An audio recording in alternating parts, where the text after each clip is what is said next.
the curtains go up for the #1 agricultural show, Kilimo Faida Show.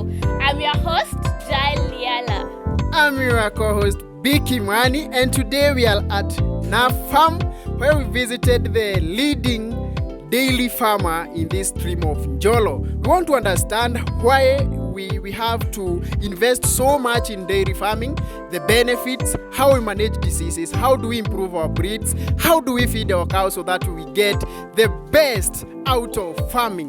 And with this show, we were welcomed by our host, Joel, the manager of this farm. He is going to tell us how they do it so that you can also learn and improve from where they are. Thank you. Keep good. Stay tuned. You can always catch us on YouTube for the #1 agriculture show, Kilimo Faida Show. So, usibaduke, hakikisha unatufuatilia na utaweza kusoma mengi, and we hope that you're going to improve in your farming. So, thank you, and our host Ukapa. I'm here with George Kimani. I'm in charge of this NAF dairies, and I'm here welcoming you for at least to know something about how we do our farming. In this section, we have different breeds, especially most of the time we have the Friesians. The Friesians is the common breeds that we usually have. One of the advantages of these Friesian breeds is the milk production. They have higher quality milk. At the same time, they are easy to maintain, and also we usually take care of them, plus the feeding program. Here we welcome you so that you understand, you see, then you can learn something which you can go and implement or put in practice in your farms.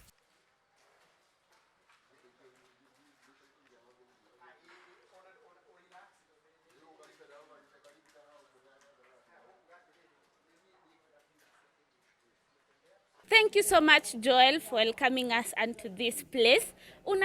Unakamua lita ngapi za maziwa? Naona ng'ombe zako wamenenepa na wanakaa vizuri. Yes. Unatoa lita ngapi za maziwa? Oh yes, the liters that you expect from these breeds it ranges from 25 liters up to 40. But it depends on the duration of the calving. Especially these lactating, these animals, we have the lactating ones, we have those which are about to dry, we have those which are expectants. So the milk production depends. Especially for those which have recent calved, we expect at least 40 liters, at least 40 liters. But also, what we also need to consider is the feeding program and the type of feed that we give, and also the timing of the feed is also very important, which we need to take care. Again, at the same time, we have different types of feed that we offer or give these animals. One is the silage. Silage has the highest yield of milk production. We also have the silage. We also have hay. We also have Pakchong, rapier grass. We also have the block salt, plus the machicha. How do we call the machicha in English? Yeah, machicha is okay. The machicha. Okay. All these, we are trying to use them at least to improve and also increase the quality and also the quantity of our milk production. Wonderful. Thank you so much. Umezungumzia about separating the cows and feeding them the different kinds of feeds. Maybe how do you feed them? Maybe pakchong in the morning, silage. Okay, could you just explain to our viewers? Here we have, especially, let me explain about the milking or lactating animals. Because here we have divided our animals into 4 categories. For one, we have the lactating one, those which we are milking. Number 2, we have the expectancy, those which we have dried, and for which we are expecting them maybe to calve or deliver soon. We also have the heifers. Heifers are those between 6 months up to maybe 1.5 years to 2 years. We keep them separate. Then we have those milking calf, the small calf, which at At the moment, they are consuming or taking some milk. Then we have to separate them. Then the other reason as to why we separate or keep them in different categories is the feeding program. These animals, or the cattle themselves, needs to be treated with care depending on the age, the kind of the product or the way they produce, and the kind of the quantity of the milk that they produce at the same time. Also, if it is for the expectancy, they need special treatment because they need care. We need to watch them 24/7 because they may have complication or any complication anytime because maybe we don't know what they could be, the kind of the suffering of the problem they could be facing. For that, we have a standby veterinary doctor whom we can consult any time of the day and night, so that in case of emergency or any problem that may arise to those animals, the veterinary will be available and at the same time will be able to provide the service that the animal needs. Once we come back to the feeding program for the recruiting, here for the dairy meal. Dairy meal is supposed to be fed or to be provided to the animal 1 hour to the milking time. Mark here, 1 hour to the milking time. You have to provide dairy meal. The dairy meal, the quantity that you need to give per cow, it depends on the quantity of the milk and also the age of the cow. Here, if a cow is producing maybe 40 liters, that cow must be given at least 3 kilograms of dairy milk. 1 hour to milking time. If it is 25 liters, hence up to 35, up to 30, we need to give them at least 2 kilograms. This milk, or the time, or the timing here is what? The time here is between 6 a.m. You have to give, so that we do what? So that we can what? We can do the milking after that one time. Okay. These animals, for one, their milk rise per day. That is 3 times per day. Okay. So I think we are going to come back to that in a few.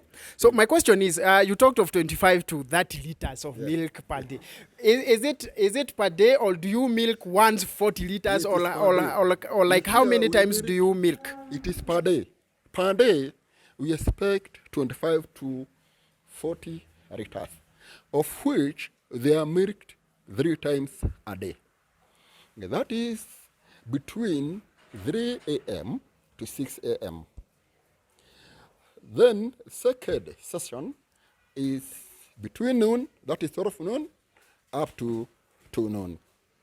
Then the third session is between 6 p.m. up to 8 p.m. Thank you so much. That's wonderful. I can see a pen. Maybe you can tell me just a little bit about these calves, because I don't know if that's their habitat or like for how long have they been there. Or the young calves which were delivered just the other day. For as you can see, this one has about 2 weeks. This is 3 weeks. This is 3 weeks. Here, we may provide them some hard foods, rich with plenty of water. Now, what we do? In the first place, once it is delivered, once the calf is delivered, you need to give it the first milk within 3 hours, so as to prevent it from being affected by pneumonia. You know, it is coming to the new world. Yeah. It was in the womb, which is different from what? The outside world. Sure. And there is possibility of this calf contacting some viruses, maybe bacteria, or what? Maybe the change of the weather can affect it.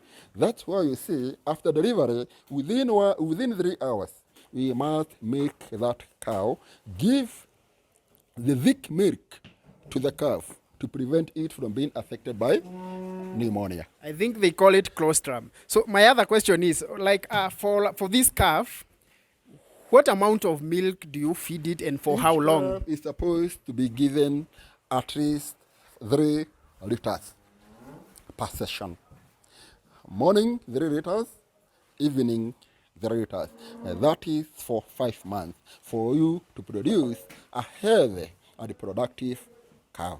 So thank you so much, Bwana Joel, and I believe, Bwana Joel, I'll be coming back to you maybe after some time. I would want maybe to talk with one of your farm hands so that I can understand the feeding process, and maybe you can donate one of your farm hands so that he can answer me some questions.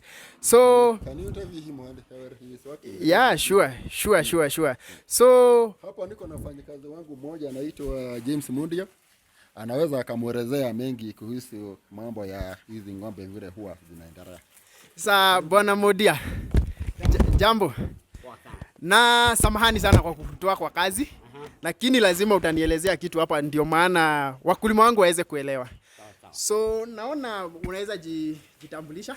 Mimi naitwa James Mundia. Mimi ndiye mfanyikazi wa hapa. Ndio mnaniona hapa sasa. Saa hii ni wakati wa kupea ng'ombe daily meal.